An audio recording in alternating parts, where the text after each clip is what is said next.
I'm a little worried about the Dallas Mavericks in this season. I think that they have a roster right now that isn't really set up for anything. And it's hard to look at their compilation of names and really, I think, be confident in what they're going to be putting out in terms of, status as a playoff contender, what they're going to be putting out on the court for the season.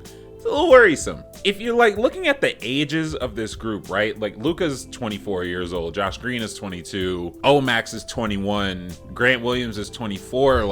Are we thinking too much about what the Mavericks should be at this point? Because it now looks like a team that is almost sort of rebuilding while trying to win at the same time.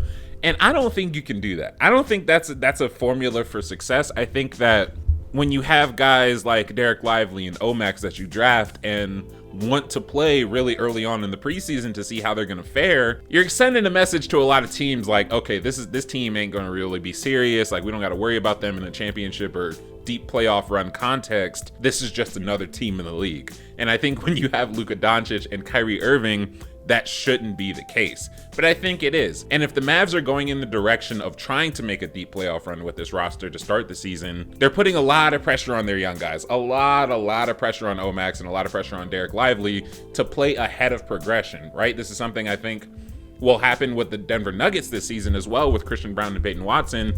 But just that sentiment of having to play above your natural progression, right?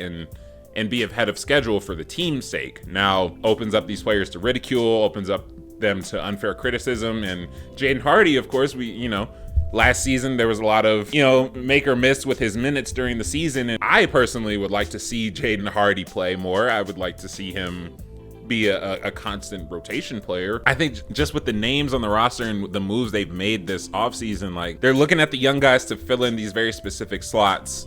I think pretty huge slots, honestly. They got really lucky with Luka, right? And the roster building from that point on just hasn't been what it needs to be. I think if this is a team that wants to be serious in their championship aspirations and their playoff aspirations, they've kind of got to make the move now. They've got to be like, all right, do we know we have Luka for the next amount of years, right? We know the Supermax extension, all that stuff. Do we know he wants to be here for a while if the rosters we keep building aren't ones that are conducive to winning? And yet we know Luka with an ideal roster is a Western Conference Finals appearance. We saw it in 2021 when they went up against the Phoenix Suns in the second round, beat them in 7, and then went on to face the Warriors in the Western Conference Finals. And if you're looking at the construction of that roster, it's pretty similar to what it is right now, but in effectiveness, it's very different. In the 2021-22 season, you had those reliable switch favoring 3-and-D wings. You had the DFSs, the Josh Greens, the Reggie Bullocks.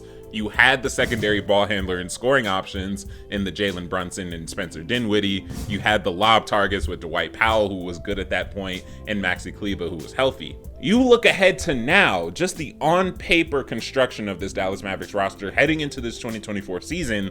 You've still got the switch-favoring wings. You've got the Grant Williams now, who you picked up. You still got Josh Green, who has gotten better. You have a new and improved secondary ball handler in Kyrie Irving. And you still got your lob targets. You add Derek Lively. You add Derek Jones Jr. who can go over top. You still got Dwight Powell, who, even though he is regressing in a lot of different areas, can still go up and catch a lob. So you're looking at these rosters and okay, archetype-wise, they're very similar. They're very we can do something with this if Luka and Kyrie are playing at tip-top shape. The problem is that you lost a lot of established production over these last year and a half.